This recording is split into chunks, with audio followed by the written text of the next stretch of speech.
तर पुसणारी शाई लावणं हे षडयंत्र आहे। पूर्वी शाई महिनाभर राहत होती, आता डेटॉलनं हात धुतल्यावर शाई निघून जाते।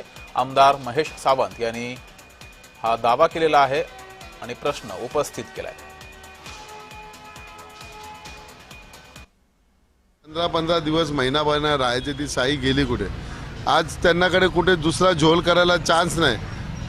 बॉम्ब चालली आहे किती महिन्यात, 6 महिन्यापासून दुबार आम्ही दुबारचे सुद्धा नावं दिले, परंतु त्याच्यावरती अजूनपर्यंत काय हे एक षडयंत्र असेल की मार्कर जातोय तो ह्या यादीत ना त्या यादीत ना, त्याला तर पोलिंग एजंट ओळखू शकत। आधार कार्ड कोणी बनवतं आता मशीन टाकल्यानंतर आणि सरकार त्यांच्याकडे काही करू शकतं, त्या आधार कार्डच्या आधारे ते दुबार करू शकतात। पहिल्यांदा असं होतंय की मार्करने शाई लावली जाते आणि तुम्ही बघताय की मी डेटॉलने साबणाने धुतला हात, ती शाई गेली। आणि हे मी सकाळपासून आता आमच्या शिवसैनिक असतील, मनसैनिक असतील आणि राष्ट्रवादी काँग्रेस शरदचंद्रजी पवार यांच्या कार्यकर्त्यांना आम्ही आवाहन करतोय की आपण सतर्क राहावं, कारण अशा पद्धतीचं ढिसाळ कारभार पुन्हा एकदा निवडणूक आयोगाचा लोकांच्या समोर आलेला आहे।